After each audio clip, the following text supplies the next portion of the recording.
Bonjour à tous, on se retrouve ici au plein centre-ville de Genève, loin de la pandémie où la vie reprend son cours, où je réalise mon stage de Master 2 pendant 6 mois au département de physique appliquée.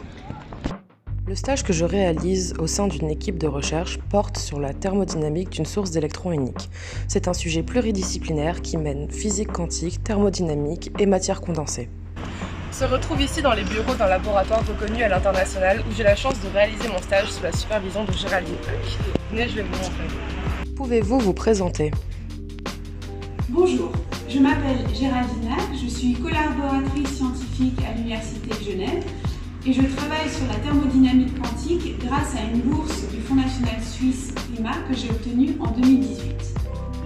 Quelles sont les principales activités au sein du GAP? Le GAP est mondialement connu pour les activités de recherche que Nicolas Gisin, maintenant à la retraite, a conduit, notamment à propos de la téléportation quantique et de la cryptographie quantique. Maintenant, c'est un département avec de nombreux groupes de recherche, particulièrement actifs en biophotonique, en théorie de la communication quantique et en technologie quantique. En quelques mots, c'est quoi la thermodynamique quantique? En quelques mots, la thermodynamique quantique consiste à comprendre, à étudier les échanges d'énergie entre des petits systèmes quantiques, par exemple des systèmes supraconducteurs qui sont utilisés comme des qubits pour les ordinateurs quantiques. En optique quantique, les sources de photons uniques sont des éléments essentiels pour manipuler la plus petite quantité d'informations que l'on peut encoder dans un état quantique. C'est ce qu'on appelle des qubits. Grâce à différents éléments optiques tels que des beam splitters ou des polarisateurs, on peut manipuler différents qubits et ainsi traiter l'information quantique. L'exemple le plus connu, c'est la transmission sécurisée d'informations quantiques en utilisant la cryptographie quantique. De façon similaire, on s'attend à ce que des électrons se propageant dans un conducteur ultra pur de basse dimension peuvent réaliser des tâches quantiques logiques parfaitement en analogie avec des photons se propageant dans un milieu optique. Il est maintenant intéressant de savoir comment on produit ces sources. Quel est le système considéré? Nous avons un quantum dot. Un quantum dot est une nanostructure de semi-conducteur qui agit comme un puits de potentiel qui confine un électron. Il peut être plein ou vide.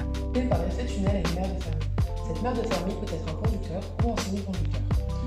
On fixe l'énergie de Fermi à 0 pour simplifier les calculs. Initialement, le quantum dot est vide et son énergie est inférieure à l'énergie de Fermi.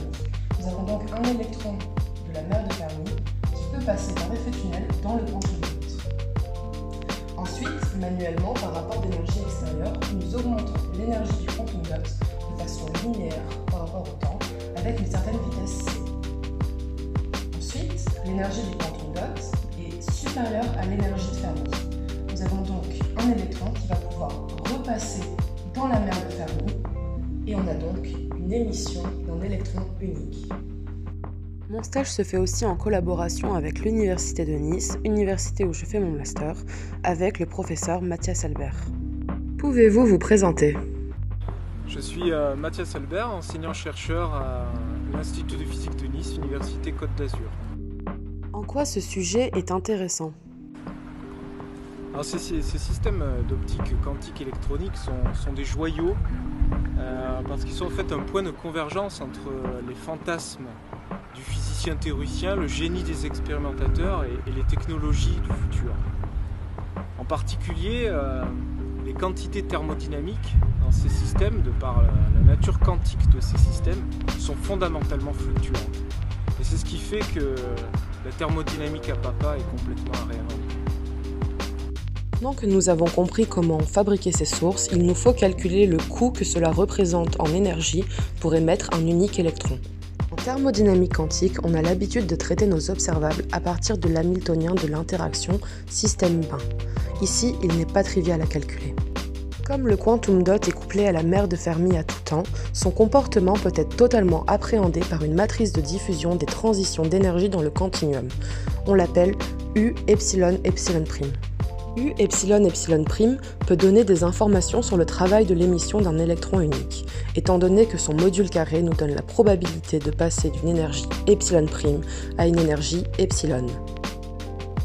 Cette partie est toujours en cours de discussion car il est vraiment difficile de comprendre Alors qu'est-ce que représente le travail dans ce transfert d'énergie? Est-ce qu'il y a dissipation par chaleur ou tout simplement une absorption de l'énergie par le quantum dot? En somme, ce projet présente de nombreux défis techniques qui sont très intéressants. Il me reste beaucoup de choses à faire et à découvrir encore et vous pourrez voir tout ça dans mon rapport de stage qui sortira fin juin. Merci d'avoir suivi cette vidéo. Si elle vous a plu, n'hésitez pas à lâcher un like et à écrire vos questions dans les commentaires. N'oubliez pas de vous abonner à ma chaîne YouTube pour suivre mes prochaines vidéos. Bye bye!